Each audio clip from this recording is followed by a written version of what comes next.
আজকাল সোশ্যাল মিডিয়ায় প্রায় দেখা যায় এই ব্যক্তিকে, যার নাম লুৎফুজ্জামান বাবর, এবং তার একটা ডায়লগ বেশ আলোড়ন সৃষ্টি করেছে, যেটা হলো উই আর লুকিং ফর শত্রু। We are often we are looking for Shatrut.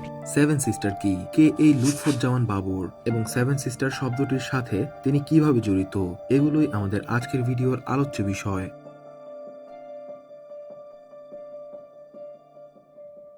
শুরুতেই জেনে নেওয়া যাক লুৎফুজ্জামান বাবরের ব্যাপারে। 1998 সালের 10 অক্টোবর বাংলাদেশের নেত্রকোনা জেলায় জন্মগ্রহণ করেন তিনি। লুৎফুজ্জামান বাবর রাজনীতিতে জড়ানোর আগে ব্যবসা এবং শিল্পের সাথে জড়িত ছিলেন। বাবর তার ব্যবসার অগ্রগতির প্রয়োজনে বিএনপির সঙ্গে ঘনিষ্ঠ সম্পর্ক গড়ে তোলেন। তার ব্যবসায়িক দক্ষতা এবং নেতাদের সঙ্গে সুসম্পর্ক তাকে রাজনীতিতে প্রবেশ করায়। পরবর্তীতে তিনি 2001 থেকে 2006 সাল পর্যন্ত বাংলাদেশের স্বরাষ্ট্র প্রতিমন্ত্রীর দায়িত্ব পালন করেন। তবে সে সময় তার নামে উঠে আসে বাংলাদেশের সবচেয়ে বিতর্কিত এবং আলোচিত একটি ঘটনা, যেটা হচ্ছে 2004 সালের 21 আগস্টের গ্রেনেড হামলা। সে সময় আওয়ামী লীগের তৎকালীন নেত্রী শেখ হাসিনাকে লক্ষ্য করে ঢাকার এক সমাবেশে গ্রেনেড নিক্ষেপ করা হয়, যা দেশের রাজনীতিতে গভীরভাবে প্রভাব ফেলে।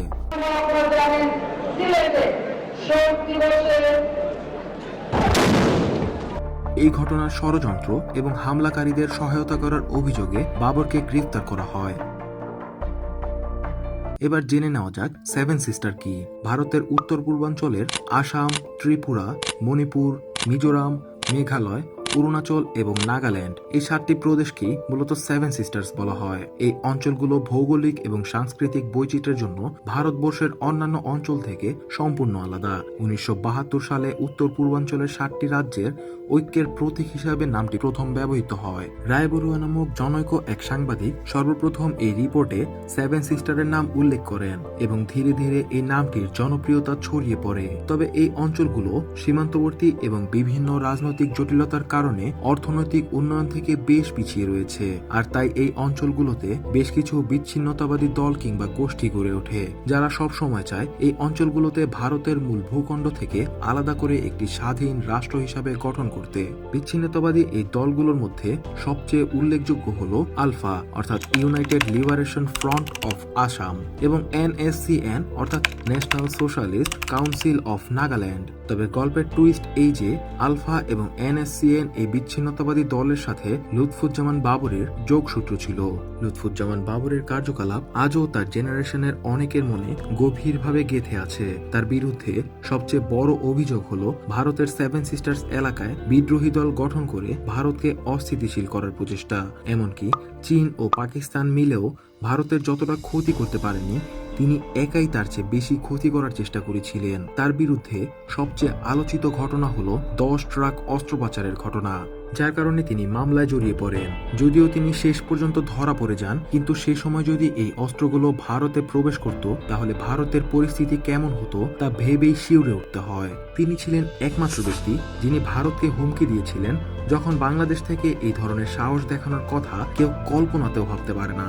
সেভেন সিস্টারকে স্টেপ সিস্টার বানানোর ক্ষমতা ছিল তার, এমনটাই মনে করেন অনেকে। 10 ট্রাক অস্ত্র মামলাটি হয়তো অনেকেই ভুলে গেছেন, কিন্তু সে সময় উদ্ধারকৃত 463টি বক্সে ছিল MTT, SMG, 790টি টমি গান, 27,000 গ্রেনেড, 150টি রকেট লঞ্চার, 620টি ম্যাগাজিন এবং 11,43,520টি গুলি। এসবের আনুমানিক মূল্য ছিল 27,000 কোটি টাকা। তবে উল্লেখ্য যে 1000 কোটি টাকার অস্ত্র তিনি পাচার করতে চেয়েছিলেন, যেখানে তার ব্যক্তিগত স্বার্থই বেশি ছিল। যেমন অস্ত্র ব্যবসা একটি অত্যন্ত ঝুঁকিপূর্ণ কিন্তু লাভজনক ব্যবসা। 10 ট্রাক অস্ত্র পাচার যদি সফল হতো, তবে আর্থিকভাবে তো তিনি লাভবান হতেনই, পাশাপাশি আলফা এবং NSCN এর সাথে তার ঘনিষ্ঠতা আরো বেড়ে যেত এবং বাংলাদেশে তার রাজনৈতিক ক্যারিয়ার আরো মজবুত এবং পাকাপোক্ত হয়ে উঠত।